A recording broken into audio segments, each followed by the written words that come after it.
Revelation chapter 2. Revelation chapter 2. Smyrna. I'm excited about this little city. Well, actually, it wasn't a little city. It was a big city. Smyrna, and I have some stuff up here, but we've been going through the book of Revelation. We've been talking about tasting and seeing that God is good. Really, I thought of a key word to help us with this sermon is what we're doing when we look at these little towns. We're looking at the example. That's a key word, I think. Examples of God's goodness when He speaks His truth to these towns. Jesus is going to show up maybe 50 or so years after the resurrection, and He's going to tell John to write some stuff down and send it to the 7 churches of Asia Minor, modern-day Turkey. And when he writes these things down, sometimes he's very direct and blunt, and there's some very pointed things. Today, with Smyrna is one of the cities in Revelation. Jesus doesn't say anything negative to them. And there's 2 of them, Philadelphia and Smyrna. He doesn't rebuke them for anything. But he just says some good stuff. And as we're going through here, we're looking, you can see the goodness of God in the rebuke and in the encouragement. You know, think of a coach at halftime getting his team together and just like, whether they're winning or whether they're losing, and just, charging them up. That's what Jesus is doing in these letters. He's like, guys, there's stuff to do. There's some things we need to work on. But he's really trying to encourage the churches of Asia Minor here. Jesus shows up. There's angelic activity going on. Of course, the whole book of Revelation is going to be coming after this with lots of metaphorical things and things about the future. Just really neat stuff. But we're just dealing with these simple things written to these churches. And before I read the passage, I want to talk a little bit about the history of the church here. And I think, Caleb, there you go. Actually, the location, location was first, right? I missed that. Just to give you an idea, because when you talk about these cities, this real people, real place back in that day, and you can see on that map, let's pull up that first map, you can see Smyrna up there, and it was another very prominent seaport city. It's not as big as Ephesus, but it was right there, and you see Greece there, but Athens, which is another major city, there was a straight shot from Smyrna to Athens. And so there was trade routes there, and so very prominent, very beautiful architecture. I want you to see this next picture here. On this next picture, you can see this is what they believe from the ruins. From the ruins, they have recreated this drawing. But there was a beautiful seaport here that, and I watched a couple of videos of preachers in Smyrna talking, and it just looked like a vacation spot. I mean, modern day Smyrna is like, let's go right now. We should all just go there and be on site for these sermons, right? And it just looked beautiful. But this middle area that kind of makes a square, that was their agora. That was there. I mean, if you wanted clothing or food, last week I said it was their Target and their Walmart. But if you wanted anything for your daily needs, you basically had to go to the market. And then they had a theater. Ephesus had a theater that seated around 50,000. They think this one only seated around 20,000. Not as big, not as fancy, but a very beautiful, modern city.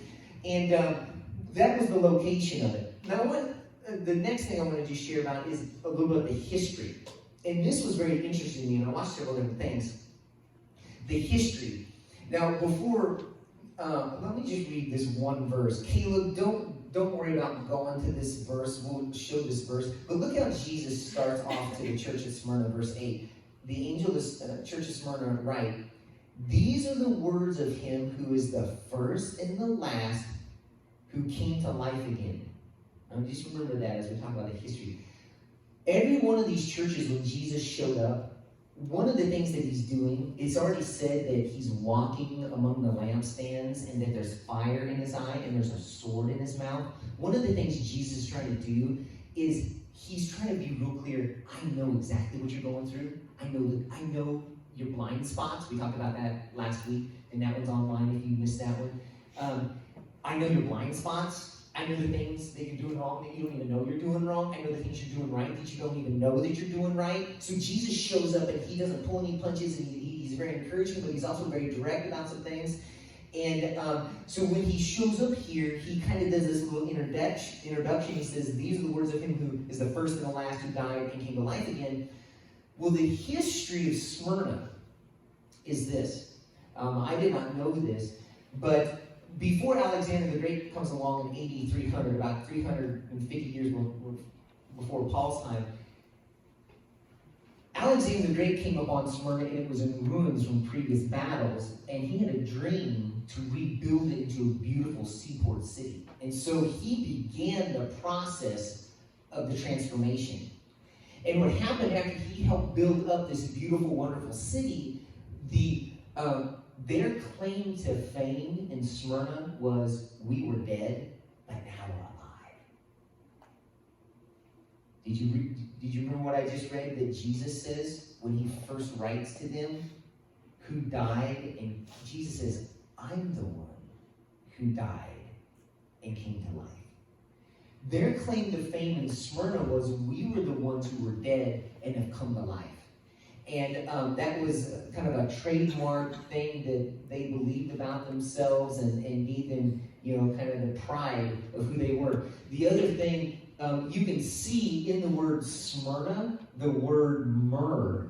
But Smyrna was a place that was famous for, they had in the ground, and the myrrh that was made to embalm, it was something even they brought to Jesus, gold, frankincense, and myrrh. But it was it came out in different form, but they would ground it into a powder, and they would make embalming powder out of it, and they exported tons of it to Egypt, specifically because of the mummification process, but other places they would. So it was their big economic factor in Smyrna was myrrh. They even got their name from it, okay?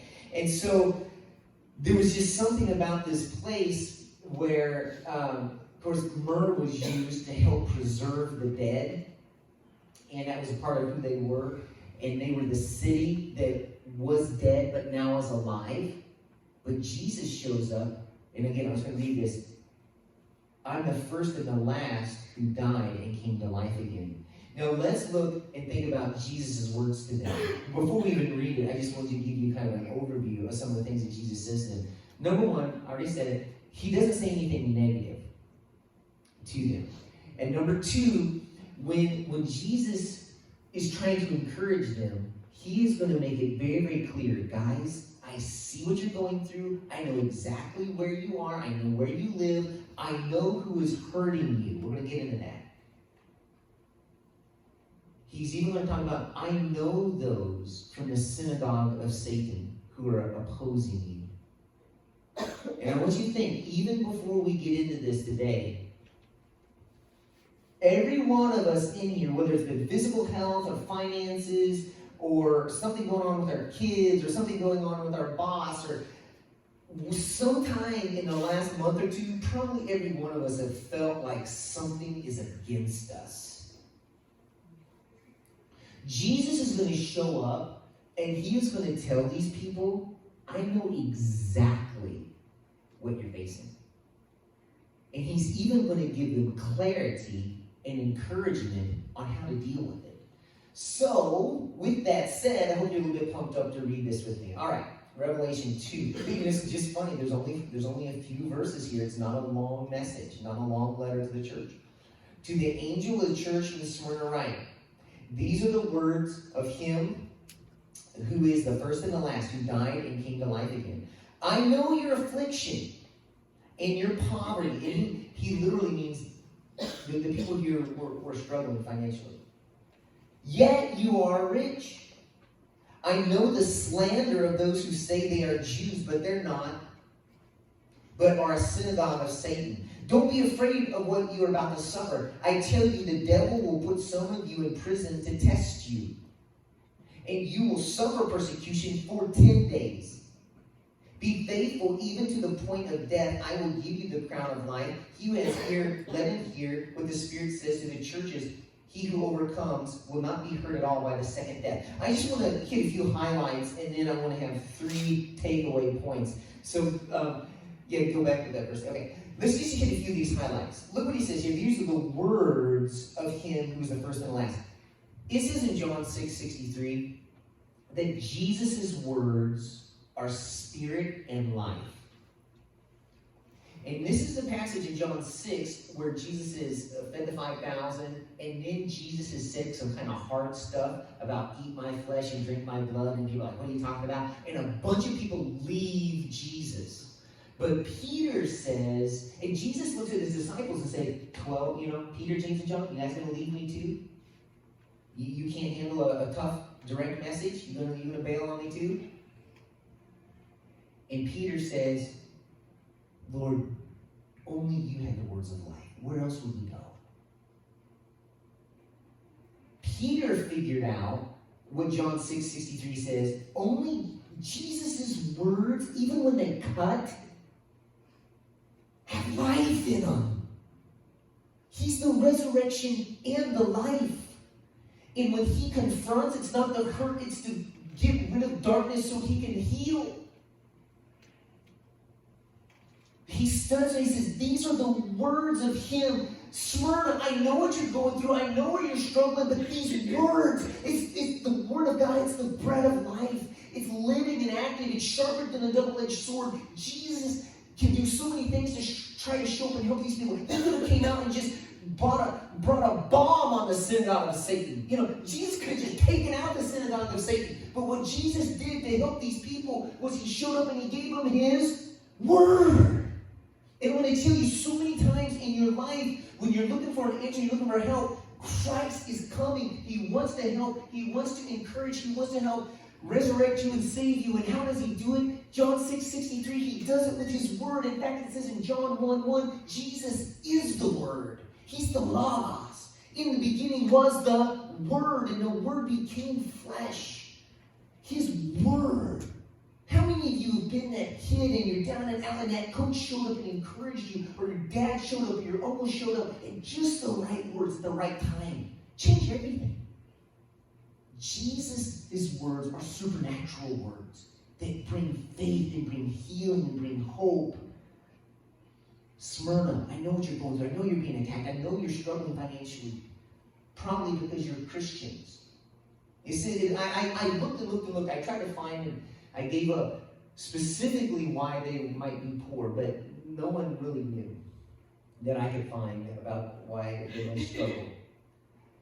But going into the agora and into the marketplace, and some of them may have lost their jobs or been demoted because of Christ. But most people think the reason they're struggling financially is because they decided to follow Jesus. I know the slander of those who say they are Jews. There are a group of people here who are from a synagogue who are Jewish by birthright, but are not really living up to the name of Jesus. I mean, they're not Christians. But there's, people believe, and I'll get into this in a little bit, but there was a specific, really dark hatred from this Jewish synagogue. In particular in Smyrna, I'll come back to that later. Verse 10, don't be afraid what you're about to suffer. I tell you, the devil will put some of you in prison to test you, probably literally in prison. And you'll be persecuted for 10 days. Is that literal or is that figurative? Well, there's a lot of numbers in the book of Revelation. One of the hard things about the book of Revelation, sometimes the numbers are probably literal. And sometimes they're figurative. It's like, okay, what's going on with it? But probably this is being figurative, meaning it's going to be long enough that the persecution's hard, but there's an end in sight. It's not forever. It's a shorter time period. And some of you may not live through the Christian persecution, but it is going to be short. Be faithful even to the point of death, and I'll give you the crown of life. He who has ear, let him hear what the Spirit says to the churches. He who overcomes will not be hurt by the second death, probably talking about hell. You're not going to experience that lake of fire. Be faithful. Be faithful. What I've been doing is, I felt like the Lord gave me the verse, taste and see. And I felt like, hey, now look, go back. And that's what I've been doing throughout the week. Look at what I'm saying to this church here and see my goodness to them. I think God wants to train us. It says in Psalm 33, verse 5, the whole earth is full of the goodness of the Lord. I think he wants to train us. It says in Psalm 23, verse 6, surely the goodness and the mercy of the Lord is going to follow you all the days of your life. Like if the goodness of God is following me around every day, if the whole earth is full of his goodness, I don't want to miss it. You know what I mean? I don't want to walk around grumbling and complaining if the Bible has told me his goodness is chasing me and his goodness is everywhere. And Jeremy just read, he works all things for good. You know what I mean? Like, I want to live with joy. The Lord is my strength. I want to live a positive life. I want to have hope if all these scriptures are true about the goodness of the Lord. So how do we see the goodness of the Lord here? And it was just cool because I felt like, at first I'm like, Lord, you have to help me to see the goodness of the Lord. But I do feel like he showed me. So I'm going to show you this first one. This first one in verse 8, I want to give you the word faith. Faith. Jesus offers faith in him as an antidote to fear. Faith. You see the goodness of the Lord here. Smyrna, your city is famous for being dead and desolate. Alexander the Great rebuilt it, and the people in that city have a claim of fame. We were dead, but now we're alive. Smyrna, don't get your pride. Church, don't get your pride from the city. Don't take your claim to fame from the town. You want to know who is dead and is alive? Look at Jesus. Fix your eyes on Jesus. In every trial and every problem, one of the most powerful things, you know what you need to get through what you're going through? Faith. The Bible says we have Romans 5 says we have access to God by faith. You can tell at halftime when you're talking to the team and they're down by 21, there's certain players who got some faith and there's some that don't. I'll never forget, and I've said this before, but I love that. I'm not a Patriots fan by any means, but I love the Super Bowl when they were down by 24-0 at halftime. It showed Julian Edelman, one of the receivers, on the bench. He turns and says to Tom Brady, "It's going to be a wonderful story." He's talking faith. He's talking faith. We're not out of this. You're Tom Brady. Tom Brady? Come on. They call you the greatest of all time. Listen, you got somebody better than Tom Brady. You literally have the greatest of all time. His name is Jesus. Church, he starts off this letter by doing what? He introduces himself as the first and the last, the one who died and is lying again. What is his name? Smyrna, got problems? Look at me. He says, I'm the resurrection and the life. The message, to start off the message, is look at Jesus. Every kid knows in Sunday school, if they weren't paying attention and the teacher says some question, if they would just get and say, Jesus, they're right half the time, because Jesus is the answer. Every kid knows Jesus is the answer. Look at him. How many times does Jesus show up and he is the answer? All through Scripture. When Jesus tried to feed the 5,000, he actually, it says in John 6, he tested them. Philip, how are we going to feed these people? Oh, we don't have enough money. It'll take eight months' wages. And so the disciples, Jesus is truth. Guys, all you need to feed the 5,000 is the guy standing next to you. Jesus. Jesus is the answer. 5 loaves and 2 fish later, Jesus, I know it's crazy to tell Christians and tell the church that no matter what you're going through, don't forget the fundamentals. Like this or this or this is a ball. Jesus is Jesus. Don't forget, look at Jesus. Faith, it says that you have faith. Luke 11 says if you have faith and you don't doubt, you can tell a mountain to move. It says in Matthew 19, verse 26, with God, nothing is impossible. Or all things are impossible. You probably know better than me. But we'll go with her. All things are possible. With God, all things are possible. So when fear comes in and they're being persecuted, and there's a whole synagogue hating them and coming against them, and when fear gets in, boy, lots of bad things can happen. Faith. Not in your ability, not in your money, not in faith in Christ.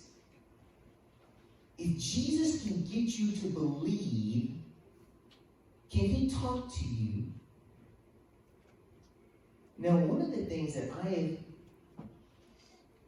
done my best for the last 10 years, I've tried to teach you. I even wrote a book on how to hear God.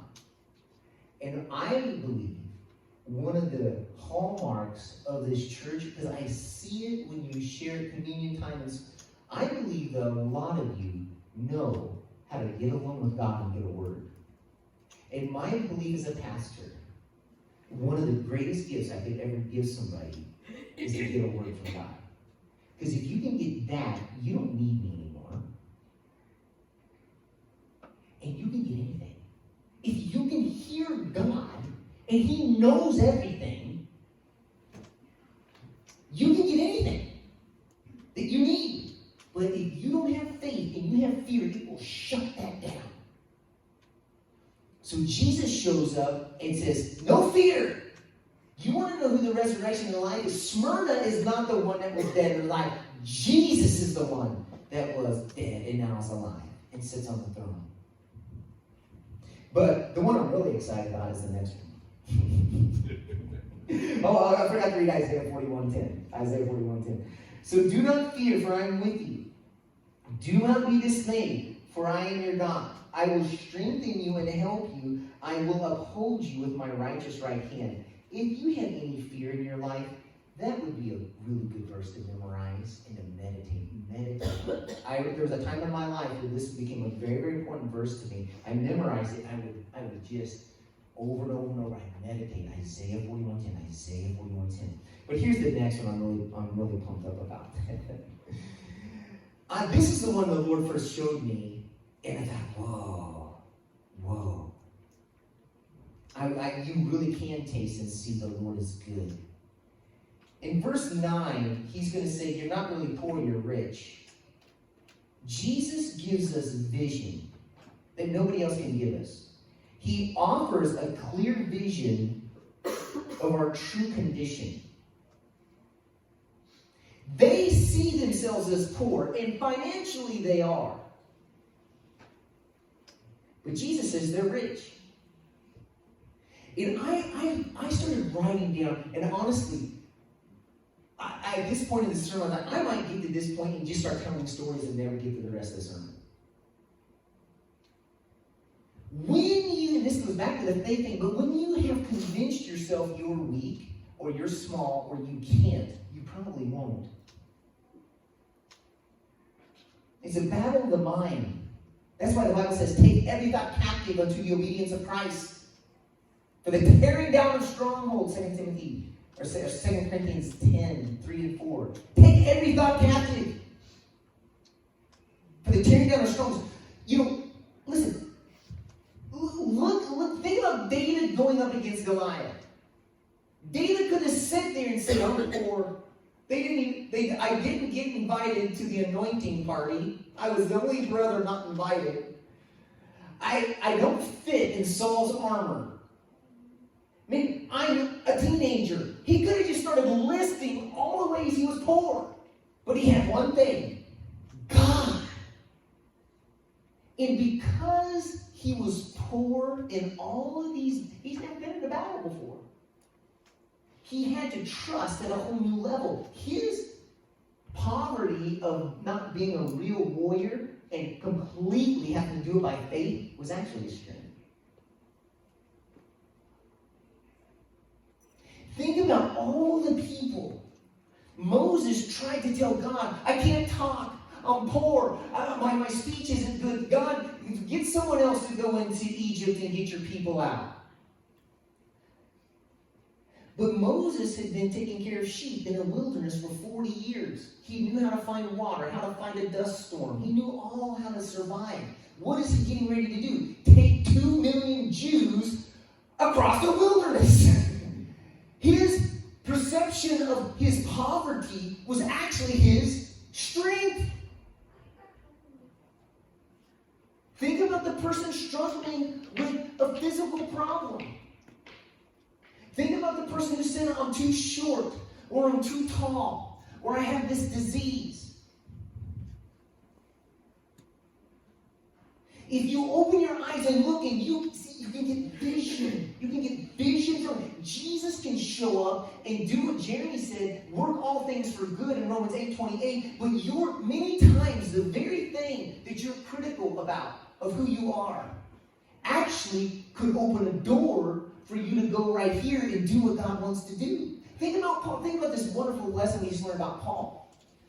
Paul could have looked at himself and beat himself up. And beat himself up and beat himself up. I was a Hebrew of Hebrews. I come from the tribe of Benjamin and all this stuff. And I'm trying to teach people about Jesus. And you know what?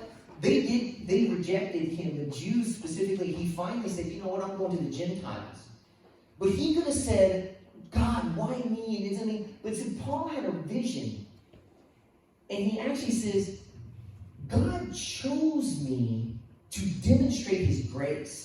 Because when Paul goes around preaching, the guy who used to kill Christians is now preaching grace. He was living grace. The fact that God didn't strike him with a lightning bolt, not only blinded him, got him baptized, and then sent him on a mission. See, the very area where he might say, God, I'm not the right guy. I'm poor. I'm not the right person to sin and preach to these people. I was killing them. No one's going to listen to me. Oh, but wait. The very area where you're looking at yourself and being critical of yourself, when people see that God can forgive even Paul, God can forgive anybody. His very poverty is where he was rich. I mean, we can go on and on and on. I was looking at things in my life of areas where I've beat myself up and thought about weaknesses about who I am and different things. And I know one of the things in my life, I've always been critical about my ability to do different things. But in my weaknesses, the Lord has shown me I have to pray. And over the last about 15 years, prayer has become my go-to. In fact, it's my main thing, you know. And it's because at a certain point I realized, you know, I am poor in administrative skills. I'm poor in a lot of areas. My mind doesn't work certain ways that other people's works. So I'm going to have to pray more. But it's in the prayer where God shows up and does stuff and helps us. We could just go on and on and on. But ask the Lord the very areas where maybe you've been critical to yourself. And here's Luke 19. You know the story. Here's the story of Zacchaeus. Luke 19 says this. When Jesus reached the spot, he looked and said, Zacchaeus, come down immediately. Jesus stood up and said to him, look, Lord, here now I give half my possessions to the poor. If I've cheated anybody out of anything, I will pay back 4 times. And again, it's kind of like the message with Paul. Zacchaeus said, why did Jesus point me out when he was walking by? Why did Jesus want to come to my house? And Zacchaeus might think, I'm the worst person for Jesus to spend time with. I'm not a good investment of Jesus' time. I'm not a good, Jesus could convert anybody. Why would he convert an old sinful tax collector? Well, number one, Zacchaeus has a lot of unchristian friends. Zacchaeus has a lot of unsaved friends. That Jesus cares about them too.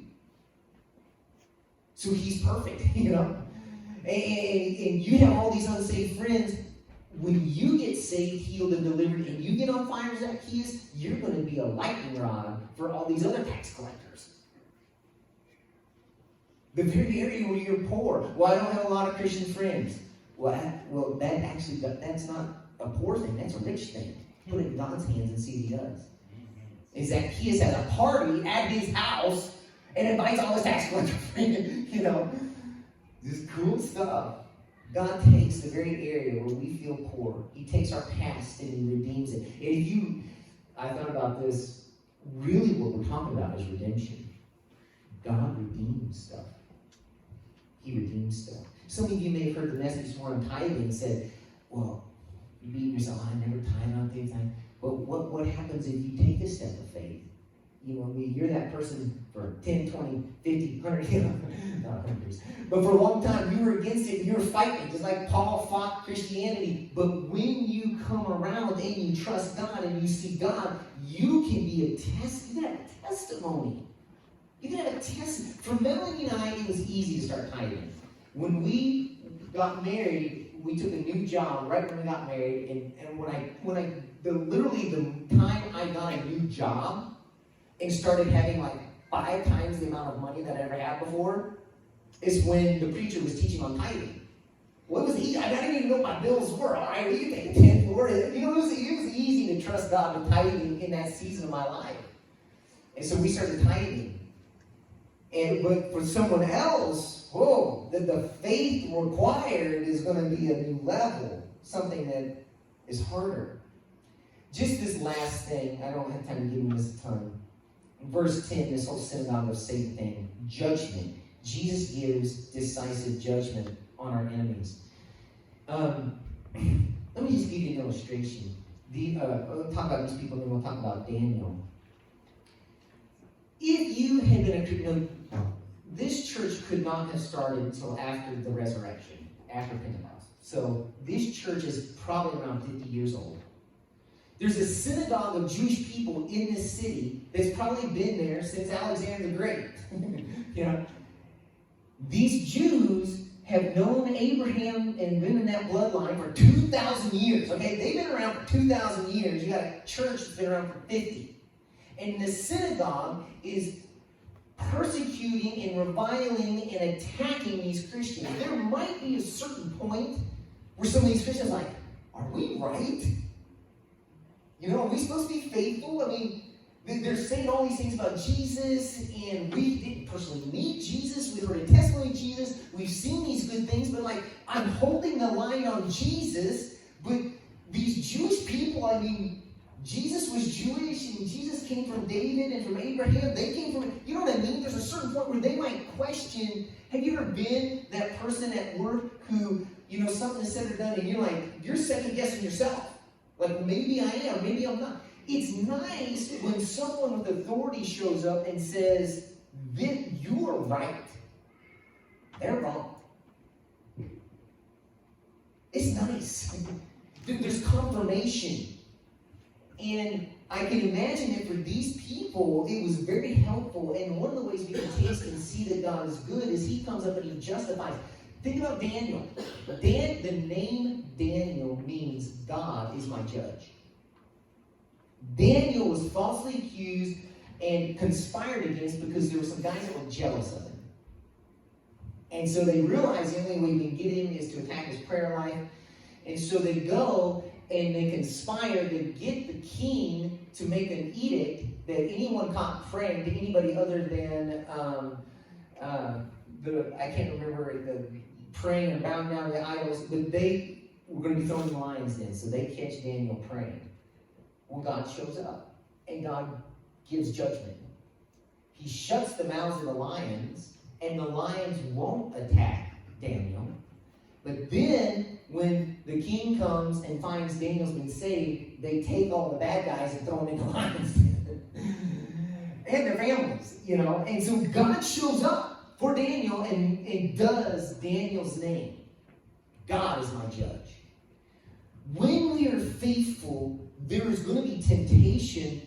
Well, man, I'm being persecuted. If Jesus loves me, and am I supposed to be persecuted like this? Jesus is going to show up and say, yes, I do love you. Yes, this is hard, but you're on the right track. Stay with me. Hold the line. And he even tells them, some of you are probably not going to live through the 10-day persecution, but you won't go to hell. The second death, you're protected from it. And I think it's a cool thing that God does that. Today, I just want to come back to that second one, because that was the one that was ministering to me so much. But I want you to think about, what are the areas in your life that might look like weaknesses, but God actually sees strength in you. And God actually wants to do something, maybe, and I love how Meg says it, sometimes our mess becomes our message, right? Sometimes our mess actually becomes our message. And the very thing that we didn't like about ourselves, or the very thing that wasn't going well, actually ends up being the very area where we help other people. If we give it to God. If we surrender. And there may be things we need to repent of. These people didn't seem to have anything that they were struggling with, as far as doctrine and morality and some of the things we're going to see later on. So where are you this morning? Do you need some faith? Jesus, in Sunday school, when you were 8, Jesus was the answer. Now that you're a little older and life is more complicated, the simple truth is, Jesus is still the answer. Oh, that's good. That's good. And the thing is, the very area where you may see poverty, he sees something in you. And he knows that if you'll surrender and be clay, he's going to make something awesome.